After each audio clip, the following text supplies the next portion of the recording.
We begin this hour with the latest on that expanding manhunt in Northern Manitoba. Cam McLeod and Briar Schmegelski are wanted on Canada-wide warrants in the deaths of 3 people in British Columbia. Searchers are now getting reinforcements, including a military aircraft. A Canadian Forces Hercules has arrived in Gillam to join the search effort. The small community is where the fugitives were last spotted. RCMP have also deployed heat-sensing drones and canine units with aerial coverage from the Hercules and military helicopters. The Mounties are searching work camps and multiple abandoned buildings in the area, but so far they have found no trace of the suspects. CBC's Angela Johnston is in Gillam with more on the military's arrival. As you can see, military aircraft now on the ground here in Gillam, landing shortly after noon local time. Now, this military support was called in to support in the search for the suspects, Cam McLeod and Briar Schmegelski. RCMP have been scouring this area with dogs and drones and even a helicopter, but now you can see there's even more support here on the ground. People have told us that they are still feeling a bit uneasy. People are trying to band together, holding community bonfires and supporting each other any way they can. The hope here for everyone still is that this will come to some kind of resolution, and soon. Angela Johnston, CBC News, Gillam. If the suspects are in fact still in that forested area surrounding Gillam, just how hard is it to survive there for this many days and even beyond? Well, Les Stroud is the star of the popular show Survivorman, and he knows a thing or two about surviving in the wilderness. He joins us today from Huntsville, Ontario. Les, thanks for joining us today. I'm sure you've been following this story, as have most Canadians. For most of us, it's unfathomable having to survive out in the wilderness, the bush like that. As we've heard descriptions from the RCMP, from the local residents, it's been 6 days. Where do you think they are? How do you think they're managing? Well, that loaded question. It depends so much on the variables in a situation like this. We've heard from residents or perhaps family that they are quote unquote skilled in the woods in terms of being hunters, but that's third-party acknowledgement of their skills. What does that really mean? Do they hunt for 1 week every year for moose, and that's their skill level? Are they highly trained and they know every nick and cranny, and that's their skill level? Or are they weekend car campers, and it's just assumed that they must know something because they wear a lumber jacket? These are assumptions that are really important in that they're misleading in what could really be going on out there for them. The answer as to how well they can be doing depends definitely on their skill level, on the kit they have, what do they have with them. So if this was all a big accident and they're running scared and they have a couple of power bars or something like that, that's going to be drastically horrible for them. If it's premeditated and they've got things planned out, they may have a year's worth of supplies. And then also the fact that this is a manhunt, not a search and rescue. That all plays into it. Now, we've heard about the conditions. I don't know if you've ever been up to this part of Northern Manitoba, but we hear it's incredibly difficult. It's hot, it's boggy, it's swampy, that there are prehistoric style bugs out there, that it really can just take a toll on a person. What does something like that do if you're trying to stay out of basically civilization and stay out in the woods? Yes, and you know what? I wouldn't actually even downplay what you just described. It can be horrifyingly difficult to deal with in terms of the bugs. In the situation in the swampland, you know, I remember trying to go 1 mile. It took me 7.5 hours to go 1 mile because of swamps. Just coming up to one means a very long distance all the way around. And now their adrenaline's pumping because apparently they're on the run. But again, how difficult it can be is going to be mitigated by whether or not this is all premeditated, well-planned, and they have stuff. So, for example, the aforementioned bugs. Well, that's taken care of if you have a bug jacket. Simple as that.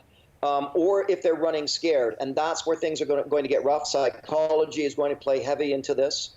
However, it's a moving target. And I can tell you one thing, like search and rescue, with every hour that goes by, I'm on search and rescue squads, and with every hour that we lose, it gets that much harder to find someone. Now put that into the place of someone who doesn't want to be found. You mentioned the psychology. Talk to us about that. So if these conditions are that difficult, and because there's so much we don't know, for the purposes of this conversation, let's assume that they have medium level skills, but they're sort of making it up as they go.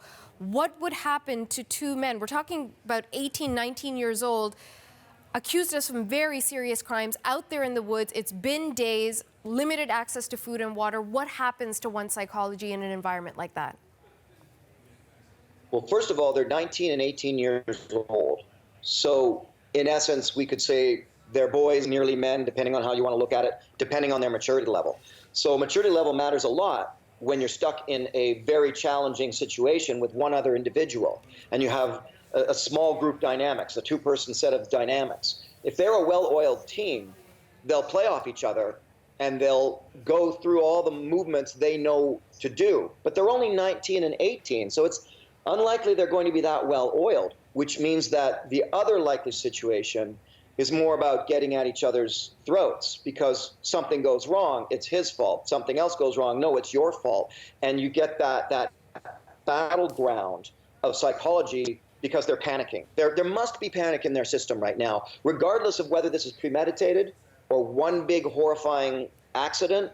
Either way, the adrenaline will be very gripping, and you can't go forever on adrenaline. You can go a long ways, but you can't keep going. It'll burn you out sooner or later. If you have been involved in these sorts of search operations, if you've been assisting the RCMP and other searches that they've participated in, how do you move forward? It just seems like a swath of forest. As far as the eye can see, you can't tell north, south, east, west. How do they try and find someone, as you said, who doesn't want to be found? Oh, this is a needle in the haystack that is moving. So, that analogy definitely works well in a situation, and it's a camouflage, likely, needle in a haystack.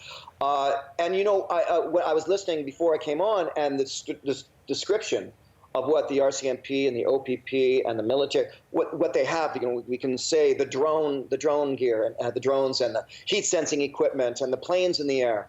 Okay, but they will tell you, do you have any idea how vast that area is? One plane doing grid searches over and over again. And I will say this much, these men and women are highly trained. They can tell you how fast somebody is moving by spotting tracks in the grass of a swamp from an airplane. They're that good, but that doesn't change the fact that this haystack is huge. It's going to be covered with mist. And I was thinking this earlier, that, and asked the question about weather, how the weather plays into this. Well, if you asked me, do I want bad weather or good weather if I'm on the run, I'm going to say, I want bad weather, because bad weather is going to mess up the people searching for me, but it becomes a cover. So mists and rain and cloud. They've got the military, the RCMP, the OPP that have all pitched in. This is a nightmare for them. They're very good at what they do, the best in the world, I think, but this still represents a nightmare for them. And Les, you mentioned the needle in the haystack comparison. That haystack might, in fact, be bigger than we realize, because now increasingly, as the days go by, there is a belief that maybe the two suspects got out of Gillam. Maybe they had help from someone who didn't realize they were helping people who might be, in the end, accused of 3 murders. So what happens if they're, in fact, not in Manitoba or not in Northern Manitoba? Then how do you expand the search? Well, and that's the situation, right? Part of expanding the search revolves around trying to get into their minds. This is why the door-to-door survey, this is why the questioning of family members and friends is to try to get into the minds of a 19-year-old and an 18-year-old who purportedly have just acted out a heinous crime.